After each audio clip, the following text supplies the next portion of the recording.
Tactical Command, this is Sort. We are inbound on final approach. I say again, on final.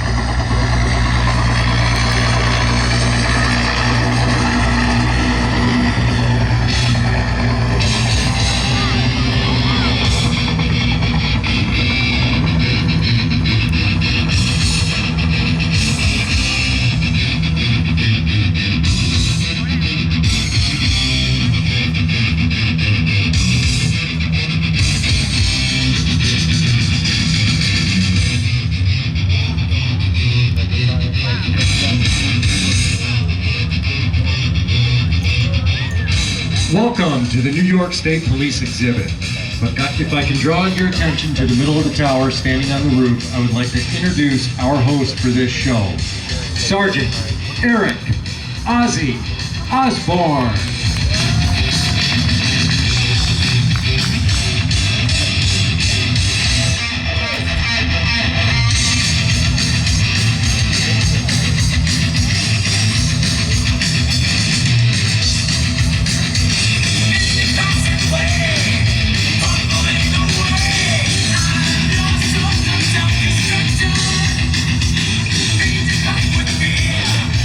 Good afternoon, ladies and gentlemen, and welcome to Day 8 of the Great New York State Fair.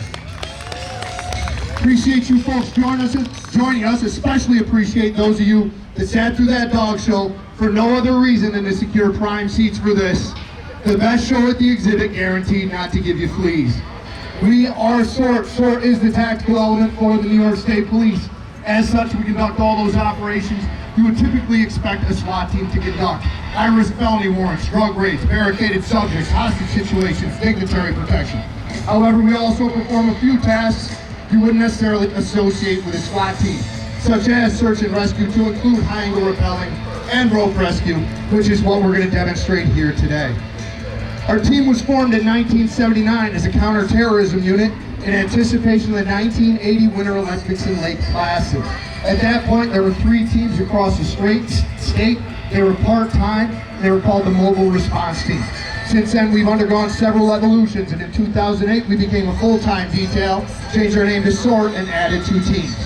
Those 5 teams that are spread out across the state are responsible for maintaining their own equipment. All the way from the large pieces, like that armored Lenco Bearcat on the grass, all the way down to our individual equipment, such as our harnesses. On the front of each guy's harness, you're going to see a piece of equipment. It's called the Figure 8, or the 8. This is our descent device. The rope is fed through that.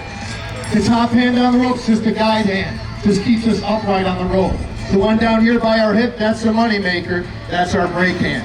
As we move our hand away from our hip, it allows the rope to freely flow through the device. That's when we let gravity take over, and we refer to that as letting her eat. Once we put it back towards our hip, puts friction on the device, slowing and eventually stopping us. But telling you is one thing, showing you something different. So let's go ahead and bring these guys down and introduce them. Wow.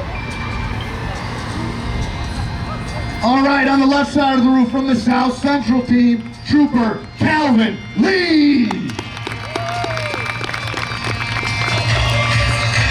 In the center of the roof from North Central, Trooper Cole Seaback. On the right side, also from North Central, Trooper Chris Rankin. Down here on the ropes, North Central's assistant team leader, Sergeant Ryan Ordway. Up in that top window, spinning our beats, fresh off his European tour where he played punks from Milan to this, our DJ, Trooper Matt Cornish. And over here shining our show today, with the hand speed of a cheetah and the reflexes of a mongoose on Red Bull, I give you Sarah!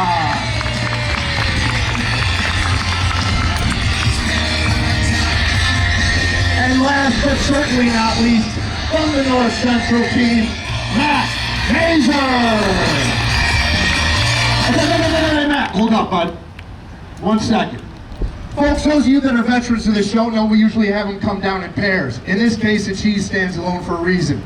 Matt has volunteered to be my guinea pig and or demonstrator. Like I told you before, as we come down, we use that brake hand to just feather our way to a nice gentle stop. However, as the fair progresses, we like to keep ourselves entertained. So the guys will go ahead and move that hand a little further from their hip than necessary, open that hand up a little bit more, and really let her eat. However, if you're doing that, and your hand hits a twist or loop, which develops in these ropes, that rope can go ahead and pop out of your hand. You lose your brakes on a throughway, that's a bad day on the road, right? If we lose our brakes up there, it's a bad day on the ropes. But that brings me to Sergeant Ordway. Ryan's not trying to be rude or antisocial, showing you his back. He's not trying to showcase his well-defined lats and traps. Literally minutes in the gym a week, folks. As our most proficient and most experienced rope guy, he has the oh so important yet not at all glamorous job of rope safety or belayment. If one of these guys coming down loses their brake hand, he's going to pull on that rope, putting friction on the device, slowing and hopefully stopping them. But again, telling you is one thing, showing you something different. So Matt's going to do me a favor. He's going to take a couple steps back, he's going to get a running start, and he's going to throw himself off that roof with no hands on the rope. He's going to flying scroll it off there, coming down at an incredible rate of speed, accelerating at 9.8 meters per second, until the very last moment. Sergeant Ordway, if he is physically able and so inclined, will use his cat-like reflexes and raw power to engage a belay, stopping Matt mere moments from certain death, or at least a sprained ankle. Ladies and gentlemen, you paid for your whole seat. You're only going to need the edge. This part's going to be awesome. Matt, you ready, bud? 3, 2, 1. What's the matter, Matt? Ryan's not, yeah, that is not Ryan. What are you doing, Ryan? You're watching. You're supposed to be an active participant. Hold on, folks, I apologize. Hello, how you doing tonight, sweetheart? What's your name? All right, Tegan. Did he tell you what to do? Just told you to hold on. Real nice. All right, that's the basic course. I'm going to give you advanced course, okay? Matt's going to jump, and you're just going to pull on the rope, okay, Tegan? Yeah, piece of cake. First bounce, second bounce. It doesn't matter. At some point, just pull on the rope, all right? He's going to stop falling eventually, okay? Well, Tegan's locked in, Matt. I think she's really ready to... As police officers, we pick up on body language. That's not a good sign. Matt, what do you think, bud? What's it going to take to get you down? Maybe a little more backup? Maybe one other? What else? What do you think? Maybe Ryan does his job so we can continue the show? All right, so what we got is Ryan's going to do his job. Egan's going to be his backup, and it appears we have a tertiary measure as well. Very nice. Very nice. I love it. All right, folks, what do you say? You want to see him jump? Let's see him do some Mary Poppins action. Folks, help me count him down from 3. Ready? 3, 2, 1! Oh, my goodness. Very nice. And he can hold him there all day. He can make this as long as a dog show if he wants. Let's hear it for him. And Tegan, for making sure our guy doesn't burn in, 1 trooper bear, courtesy of the NYST PBA tent over there. Let's hear it for Tegan. Tegan, sorry. Nice work. Folks, you can see just by the end of that, it's real easy to get twisted up. But if you find yourself in a precarious predicament, as long as you keep your head, as long as you keep your cool, and most importantly, as long as you keep your brake hand, you're going to be A-okay. So if you look all the way up top, we've got Calvin and Cole. We're going to come on down.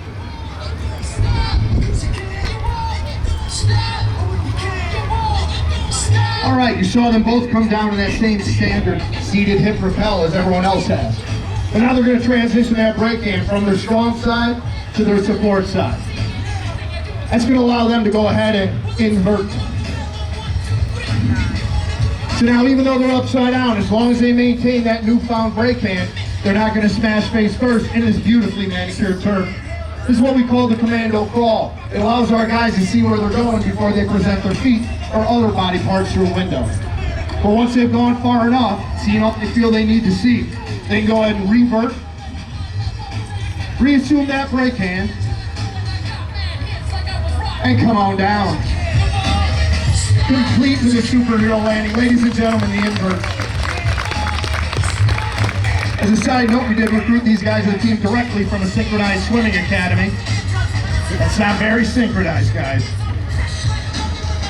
All right, ladies and gentlemen, you're going to pick up on an overarching theme out here today, and that is safety. We're dealing with heights, we're dealing with extreme angles, we're dealing with hard and sharp edges. It's inherently dangerous. If somebody's rappelling, rock climbing, or even hiking, they could become injured, or they could become stranded, or they can go neither up nor down. We have to have a means to go ahead and rescue those people. So say, for example, if somebody's ladders aren't necessarily going to reach high enough, and helicopters can be counterproductive, those rotors don't do our ropes any favors.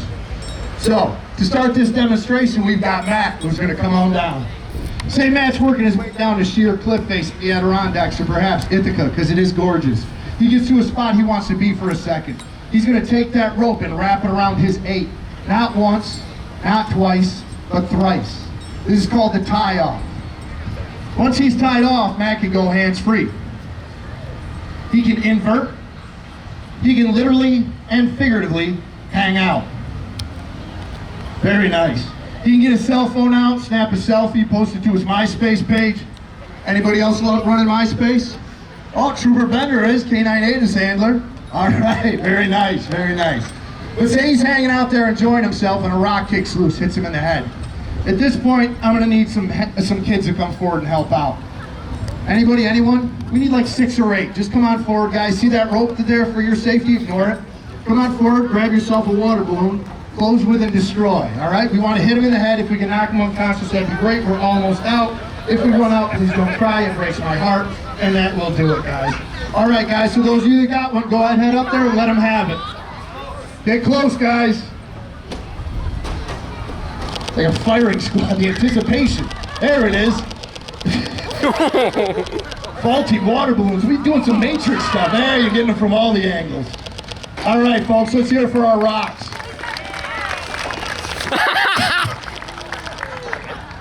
Should run the grassy knoll. Right, Ryan. Next year, lawn darts. More accurate, more entertaining. All right, so Matt's stuck up there, but we can't leave him up there. Okay, Trooper Bender's got to have somebody to talk to on MySpace. So if you look all the way up top, we've got Chris. Chris is going to work his way down his line. He's going to latch hands on the mat, and he's going to hopefully bring them both down to safety. Come on down, Chris. Hands to myself. Oh, okay. We picked all our own music out. Here's a bold choice for Chris. Obviously comfortable in his own skin. What's the matter, bud? This is your musical selection, is it not?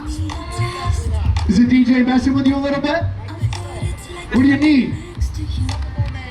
You need something more manly, DJ Corn Dog. What do you got, brother?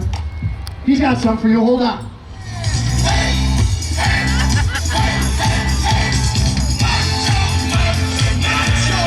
That's got him on his feet.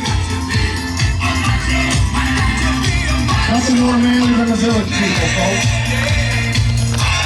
As Chris comes down, you're going to notice he has a different piece of equipment on the front of his harness. He's not running 8 and 8. He's running what's called a break bar wrap. That's going to allow Chris to take additional weight onto his system. That additional weight in this case is going to be Matt. Before he gets to work though, he's got to perform a tie-off so he can go hands-free. Then he reaches for that blue strap on his hip. That's a pick-off strap designed for rope rescue applications. Uses a partial inversion and his impressive wingspan to hook in. Thank you, Vanna. Once he's hooked into Matt, he'll use those bulging biceps that he somehow shoehorns into an extra medium t-shirt. Not a large, not in the men's section. You can see how Matt instinctively reaches for Chris's hips and legs. We're a very close-knit team. At this point, we ask no photos be taken. Thank you. All right, you can see Matt's line has gone slack. That's an indication his weight has been removed from the line. Now Chris is working to free him from his line and secure all his hardware so it doesn't fall below.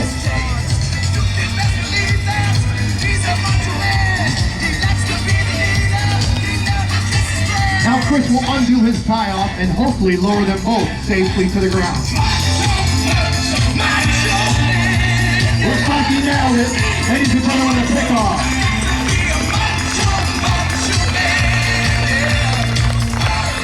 All right, folks. We've gone gone over basic rappelling. We've showed you the safety measures we have in place. We've touched on a very small percentage of the rescue work that we're capable of. However, there's also a tactical application to the rope work we're demonstrating here today. Say, for example, if there are a bad guy creeping around these fairgrounds. He snatches up a kid, goes up into this building and barricades the door shut.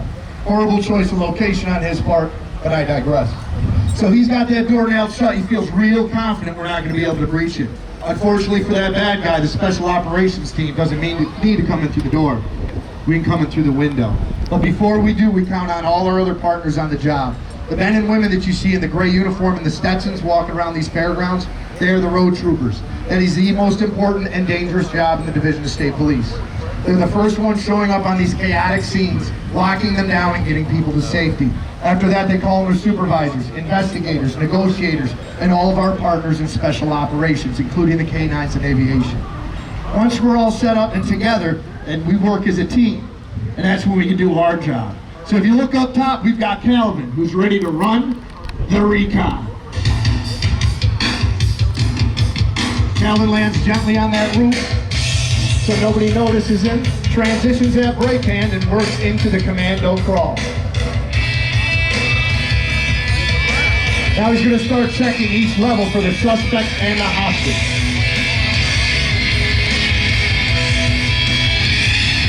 Checking the top level, and that is not our target. I don't know what that is, but it is amorous and aggressive. Oh my goodness, Cal, get out of there, buddy. Swipe left, brother, swipe left. Eat that. Cal got through the real dangerous part. Now he's got eyes on that bottom window, and he's confirming our suspect and hostage are down there. Now you see Cal reach up on the side of his harness for that canister. That's a noise flash diversion device, commonly referred to as a flashbang. That's going to emit a bright light and loud noise that distracts and disorients the suspect while he sees initiative. Looks like we're ready for Cal to throw the bang. It looks like we're ready for Cole to effect the rescue.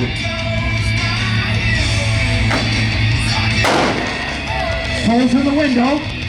He's looking for the bad guy. There he is, an old-timey boxing match. A left and a right, a slap box. This is unimpressive. The Mo Howard into the people's elbow, and then, oh, it's the pile driver. Egad. And still champion, Cole Seabass. So how's the kid though? How's Timmy doing? No, how's Timmy doing? Yes, the children, the reason you win there. Another save for Cole. Let's hear it for Cole, ladies and gentlemen. He's a real hero, just ask him. Folks, hopefully you've had a good time out here. Hopefully you can tell we have a good time out here. We take our job very seriously, but not ourselves. We love working on this awesome tower. We enjoy interacting with you good people. However, at the end of the day, it is a serious business we're involved in. If you look along that roof line, there's 4 sets of numbers. Those are the shield numbers for troopers Michael Strankin, Ross Riley, David Brinkerhoff, and Joseph Longobardo. Those 4 men were operators on our team who died in the line of duty. They made the ultimate sacrifice serving the people of the state of New York, and we think it's those guys that deserve a real round of applause this afternoon.